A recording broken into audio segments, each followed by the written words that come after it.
Welcome to the Mental Reset, real talk and real tools for men's mental health. Today we're going to cover some quite deep topics. So I'm going to open up by asking you, Ryan, what's some of your experiences, some of your darkest moments within mental health? Oh, it's got to be, suicidal crisis, right? Being sectioned. That was probably like a memorable moment. Spending time in a mental health hospital as a result of suicidal crisis. It's got to be the most difficult, the hardest. So how did that all start? If you just take us through it step by step. I think one of the downfalls, because I was working in mental health full time for 5 years at that point, is my head said to me, don't tell anyone you're struggling. They think you can't do your job. And also, you teach this, so you need to fix you, and I know how to suppress it. I know how to hide it. There's even one time where I taught mental health first aid in the morning, rang the Samaritans on the break, and then carried on teaching after with a mask on and the guard up. And because I tried to fix myself, I just got more unwell day by day, crept in day by day until a point when I needed life-saving intervention. I needed someone to reach in because I wasn't reaching out and I couldn't reach out. I could imagine with your job and what you do, sort of training with mental health first aid and teaching mental health, there can be a lot of pressure on you. Someone who, people might think have got their mental health together all the time to not struggle with mental health problems. Yeah, that's it. You're expected to be very self-aware and know a lot about it, but we're always learning, different chapters and parts of your life, and went through some significant change, because change can be a risk factor. New relationship. I was absolutely sober at the time in like a 12-step program, Alcoholics Anonymous and Cocaine Anonymous. And yeah, it just took me by surprise. I wasn't supporting my mental illness as well as I could have at the time. I was medication free at the time, and I just hid it. I just hid it a lot. And thankfully I had someone who recognised those signs of change. They were a qualified mental health first aider. And they reached out, and I was almost a bit like arrogant, I'm all right, what are you asking me that for? Dismissive. And they were patient, they were persistent, they were creative. They reached out again, reject the help. And then one day they sat me down, they said, come and sit down. What? Are you feeling suicidal? That was it. The tears came on, the guard came down. That was the start of someone realising I was struggling. But it didn't kind of end there, because it's not a linear journey, right? There's ups and downs. You might get a bit better and think this is okay, I'm going to get through it, and then you don't. And the day I got sectioned, so I left the family home, I was my normal, my usual, no one knew, invest lots of time in hiding it from the people closest to me.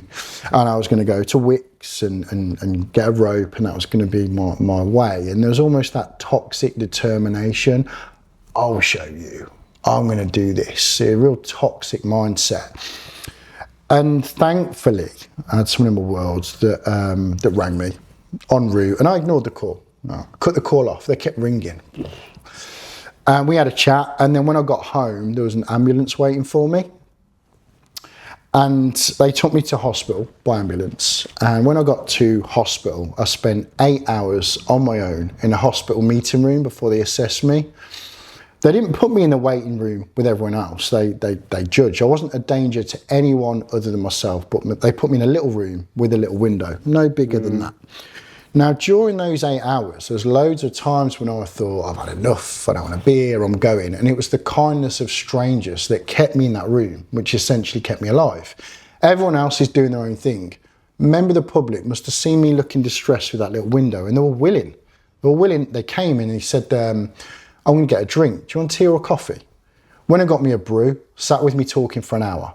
Later that day, another complete stranger must have seen me looking distressed through the little window, and they were willing. They came in and he said, I'm going to get some food. Do you want a sandwich, bar of chocolate, bag of crisps? Went and got me some food, sat with me talking for 45 minutes. Hadn't took any money, no wallet. Towards the end of that day, there was a nurse. Now, I wasn't under the care of this nurse. I had nothing to do with her. But she came in and she said, you've had a long day, haven't you? What's the one thing I can do to make your day that little bit better, that little bit easier? She only got me a phone charger. No money, phone was out of battery.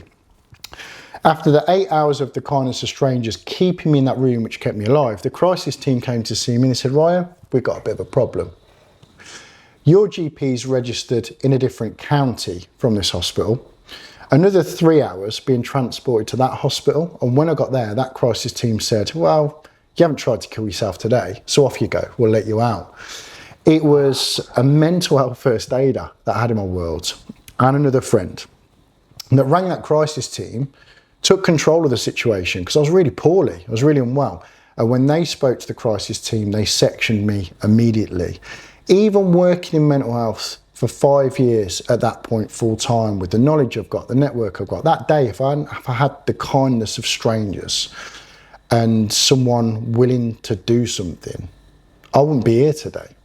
So sometimes we think we've got to be psychologists, psychotherapists, know it all, learn it, have doctorates and degrees in this stuff. But that day, just the fundamental parts of being human, being willing to show up.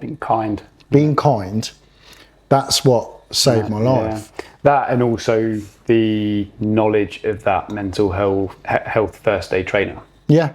If that person wasn't able to recognise what you needed, because you weren't in a position to tell the medical services yourself that you were a danger to yourself. That person applied what they know to keep you in a safe situation, where to prevent you from taking your own life. So if that person hadn't intervened, what do you think would have happened? Oh mate, no doubt in my mind I wouldn't be here. That person having that training, I taught them. How lucky was that? I qualified them. Didn't think they'd be using it on me. But if they didn't recognise these potential signs and symptoms, if they weren't willing to ring the crisis team, if they didn't have the confidence to start that conversation, you're right, I was in no position to help me. I needed other people to help me. And 50% of the reason I got sectioned was psychosis. Symptoms of psychosis are hallucinations and or delusions. I heard voices as real as our voices today, and the delusional belief was that I was being punished by a higher power, and you could not have convinced me otherwise. That was my absolute belief. And hallucinations, people often go, oh, don't be silly, that's not there, that's not real. It's sensory. To that person, it is real. So hallucinations are a sensory experience that isn't my usual reality or our shared reality. Put a hand in the air for me. Now, this is not a test for psychosis, right? This is just thought-provoking. And you can do this at home as the viewer. Put your hand down if the statement I make is true for you. Put your hand down if you've ever thought you saw something and it absolutely wasn't there. Yeah? Okay, next one. Put your hand down if you've ever thought someone called your name and you turned around and no one had called your name. Okay, next one. Put your hand down if you've ever had a feeling of deja vu. And then the last one, and everyone usually puts their hand down at this one, put your hand down if you've ever had a vivid dream, maybe a nightmare, and it left that lasting impression on the start of your day. That's something that could be considered mildly, harmlessly psychotic, a hallucination. Yeah. When you thought someone called your name, it wasn't that internal thinking dialogue. What should I have for dinner? Should I go to the gym? You thought you heard it, right? It was real. It was real. Yeah. That feeling of deja vu, you wouldn't all shiver at once and go, all feel that deja vu. So hallucinations work across all the senses: sight, sound, smell, taste and feeling. And it's sensory, so to them it's absolutely real. So you can see if someone had that going on, why they'd need life-saving intervention. They'd need someone to reach in because they were past a point of reaching out, which I was. Yeah. So just go back to your friend who was supporting you. You taught mental health. You taught them to train to teach mental health first aid, right? No, I qualified them in mental health. Yeah. Like equivalent to physical first aid. Yeah. So someone has a heart attack, a physical first aider, if there's no paramedics or clinicians or medical professionals, they go and provide a life-saving CPR. And mental health first aid is the equivalent of that from a mental health perspective. Yeah, I mean, for me, it really highlights the importance about education and how to handle a mental health crisis for both yourself, but other people as well. So is there a way of accessing that information on an educational basis, or learning more about mental health first aid? Well, I teach it, and I've taught it for 9 years. There's some great trainers out there. So it's really about getting that 2-day qualification. You'll spend 2 days in a classroom, or 2 days on like Zoom or WebEx or Microsoft Teams. That can be broken down into different chunks, because spending that amount of time on a screen can be a little bit daunting. And people often think that qualification is going to be heavy and somber.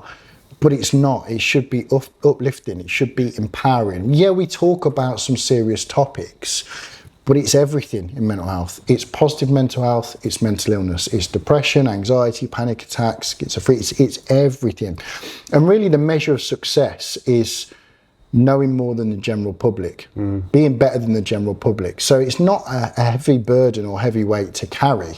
As long as you're doing better than the general public, then you're winning as a mental health first aider. It's a bit like physical first aid. They say, look, if you don't do CPR, if you don't have a go, the person's going to pass away. And it's the same with this. As long as we're doing something, and we don't have to be therapists, diagnosticians, we're not there to advise or diagnose. We're there to have that kind of conversation, because maybe I've recognised the signs, and then signpost to all the great resources. We're signposting to the people that might diagnose, well, it's an anxiety disorder, it's depression. But without that person connecting, often people aren't recognised, they're lost, or the general public might say things like, oh, just get a good night's sleep, it ain't that bad, you'll be all right. Dismissive, invalidating, man up, grow a pair. So it doesn't sound like a lot, but it is a lot, because typically people think, well, I've got my GP, I could go to the doctor, right? And there's loads of reasons why they might want or not want to do that. But what about all the other great places out there? What about, the charities, the organisations, the different levels of therapy there are? Because again, in the UK, typically, you're assigned a generic counsellor or therapist, and you might be given talking therapy or cognitive behavioural therapy. But I might not connect with that therapist. Maybe it isn't cognitive behavioural therapy I need. Maybe I need EMDR or DBT. So the awareness that a mental health first aider will have around these things, not ever saying you should have or you need to go for this, just the awareness that there's lots of different options, because we're all different. It's person-centred. And another problem we see with counselling or therapy, what do you think the average wait time for counselling or therapy is from our doctors, from the NHS in the UK? Average wait time? It's like 8 months, is it? Something like that? 18. 18? 18. It's a postcode lottery. But let's say my area is 18 months of waiting to, and that person could be in a very, very real mental health crisis, waiting for 18 months. Yeah, I needed it yesterday, not in 18 months, and I may be in crisis. For CAMS, Children's Mental Health Services, the average wait time is 3 years. But let's say my area is quite good. Let's say it's 3 months. That's still too long, by the way. I'm often assigned a generic counsellor or therapist, not a specialist in what I'm going through. Panic attacks, depression, anxiety, loss, grief and bereavement. And that's bizarre, because you wouldn't go to hospital for a kidney operation, and when you get there, they say, kidney surgeon's on holiday. We're just going to let the leg surgeon have a go at it. Is that all right? No, wouldn't do it with my physical health. Why should I do it with my mental health? So the mental health first aiders know about all these different realistic, specific, accessible sources of support to signpost people we care about to when the wait times just aren't what they should be. Yeah. Just circling back to suicide. And obviously you got to a stage where you were sectioned because you were, suicidal. But are there various stages of kind of suicide in terms of having thoughts and that progressing into a plan and then an attempt, and how do you recognize those stages, and is there a certain kind of or particular kind of action you can take at those stages? Suicidal thoughts are common. A national survey identified that 20.6% of the population have had a suicidal thought at some point. Now, that might be nothing more evolved and developed than I don't want to be here anymore. But yeah, suicidal thoughts or thinking, suicidal plans and intentions. If someone makes a plan, then you can see how that's moved along the continuum. But the only way we get to any of that and unlock it is by talking, about encouraging the person to talk. But that is something I can imagine will be something very, very difficult to open up to someone about, particularly someone that you know well, right? So if I was, had suicidal thoughts and I, other than encouraging me to talk to someone I know, what resources specifically would you signpost me to? Well, there's some great resources. We know the Samaritans, right? I'm a former Samaritan myself. There's Shout, that's a tech Samaritans, because even having that conversation with someone and them saying, how can I help? I can't do it. There's lots of great places out there that we're going to share links to. But bringing it back round to that first part of trying to encourage the chat, often people think they shouldn't or can't ask that question, are you feeling suicidal? But all of the experts agree, the Samaritans, the ones, the nines, the crisis teams, all of the mental health professionals agree that by asking you that question, I will not give you an idea you don't already have. People go, I don't want to make it worse. I don't want to, put that idea in their head. You won't. What you might do is save a life. What you might do is ask that question and give the person a space and permission to talk about it. And I'd ask that confidently. And by confident, I don't mean like I'd run up to you and like shout it at you. I'd say something like this. I'd say, look, I'm asking you this because I care about you. Are you feeling suicidal? I wouldn't hesitate. I wouldn't skirt around it. And I had the pill. Right. That's it. And I had this conversation 23 times in work. So I was a mental health first aider before I became a trainer.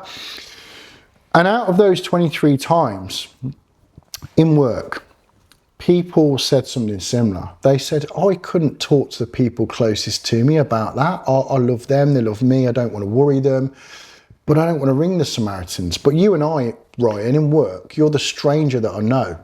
There's that familiarity, but you're not in a circle. So I could tell you this with less fear than that person closest to me. And there was a lot of emotion, like there'd be tears, I'd cry, I'd ask open questions, I'd listen, I'd hold that space. And then at the end, I'd say, who have you told? Who would you like to tell? Do you want me to support you in that conversation? Here's some resources. If there was a HR policy and procedure, always going to respect that. There's no one kind of thing you do. There's multiple things that you do.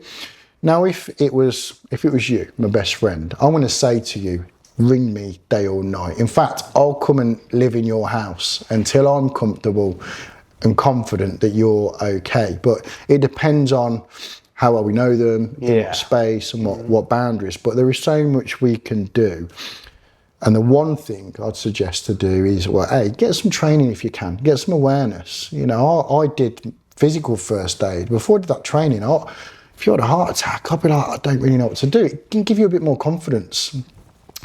And if you feel that you should ask that question, if you've got that gut feeling that something's going on, please ask it without feeling like you're going to make it worse or plant a seed. You won't. What you might do is save a life. And there's times I've got that wrong. I've said, are you feeling suicidal? And they've gone, oh, no. And I'll be like, look, I'm sorry to ask.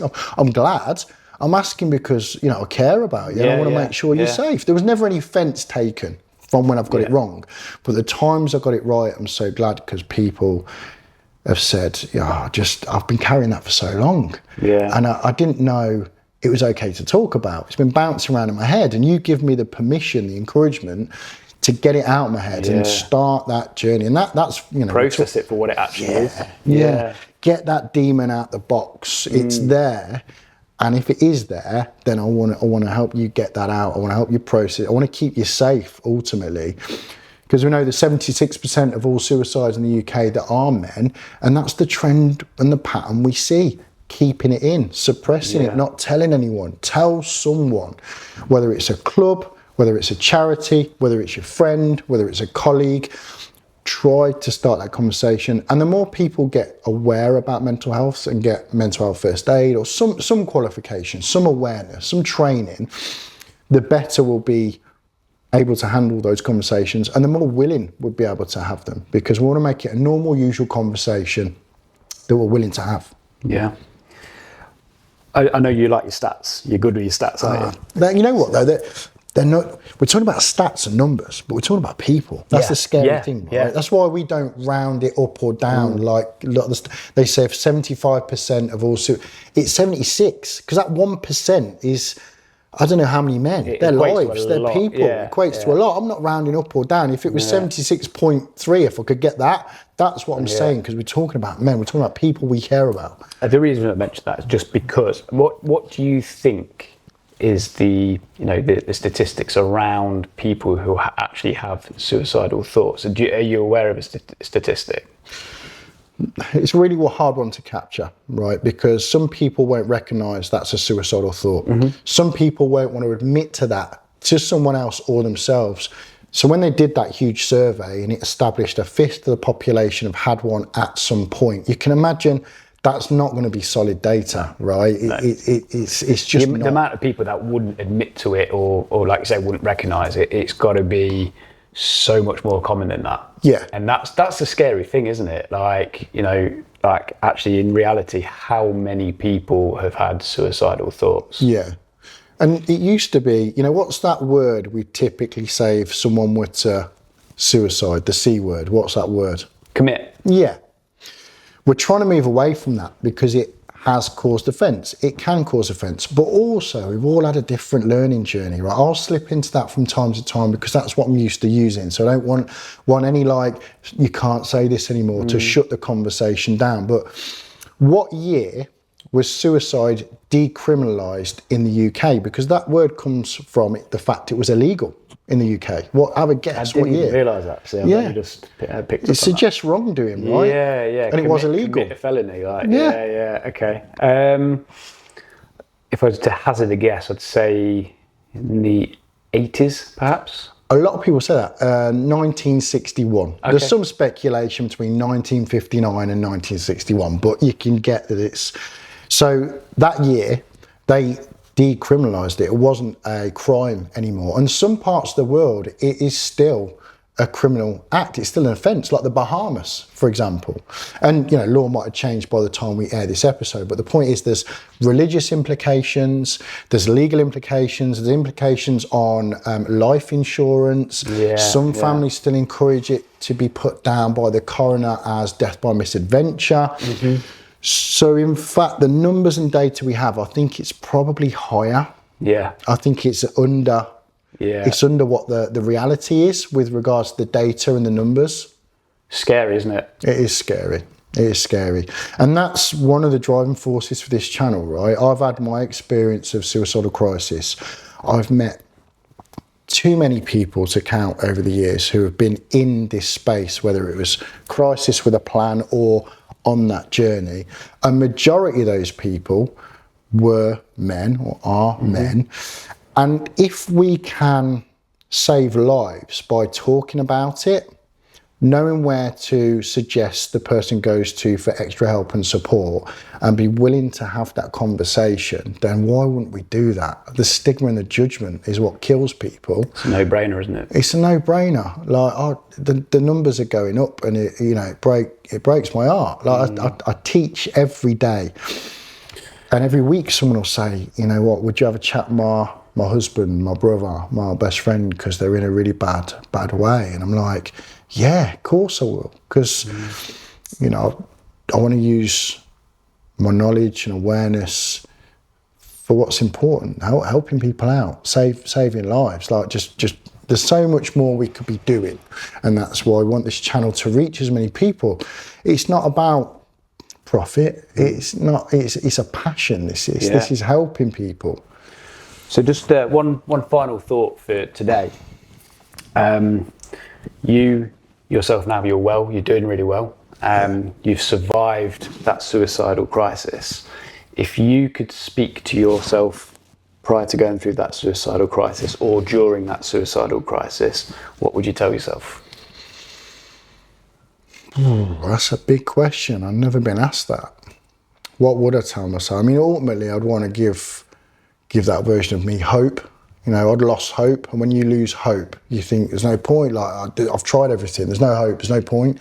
That can be a really dangerous space in your head. So I'd want I'd want to let them know there was hope. I'd want to let them know that even though you teach this and you think you know all about it, you deserve support as well. And there's people out there that can help. So that little voice in your head saying, no point ringing them, no point telling them or contacting that helpline. Do it. There is every point, because, you know, you deserve to live. You deserve to be happy, as everyone does. You always almost want to be able to show someone going through that crisis a snapshot of their life in 2 years' time and see how amazing it is for them to realise, I just need to get through this temporary, I just need to get through this temporary pain to achieve or to, you know, to get to better things. Because at the end of the day, you know, we go through things that are tough and difficult, but we can always get through it. And on the other side, you know, as you can testify now, you're living a really happy life. And, you know, things could have been very, very different if, you know, things went differently that day, whether if it wasn't for the kindness of strangers, if it wasn't for, you know, your friend being equipped with the mental health first aid skills, things could have been very, very different. That's it. You will get through it, but with help, with support, and unless you try and open up, try and talk about it. No one knows what you're going through. No one knows how you're feeling, but you do deserve help. You do deserve support. And the mind's got a powerful way of filtering when we're in that space. The mind will filter out the successes and magnify the negatives. I'm not getting any better. I'm not moving forward. You might be 1% better than last week, but the mind will filter that out. So reaching out and knowing that little voice in your head, it's this too shall pass. Yeah, because I was so poorly, mate. I was so, when I look back and, you know, even and now, I think I've suppressed a lot of it. I was so unwell for so long, but I'm here now. As you say, I'm happy, and I'm the happiest I've ever been. And I'm just grateful that I had that help and support. But it was luck. You know, the kindness of strangers that day, it was luck. It shouldn't be luck. It shouldn't be luck. It shouldn't be path A or path B. It should be everyone is recognised and gets help, gets support, is lifted up. And until the professional help catches up, that's part of what we're here for, right? Yeah, we've all got to club in together, stick together, be a community, reach out, reach in, and just make sure we're here for each other. Yeah, 100%, mate. Thank you for watching The Mental Reset. We'll put the links to all the support and guidance in the comments below. You know, thank you so much for, you know, investing the time to watch me and Ryan, and thank you to Ryan for opening up and being vulnerable about your experience. You know, we just want this to reach as many people as possible. So if you can like and subscribe, then please do that.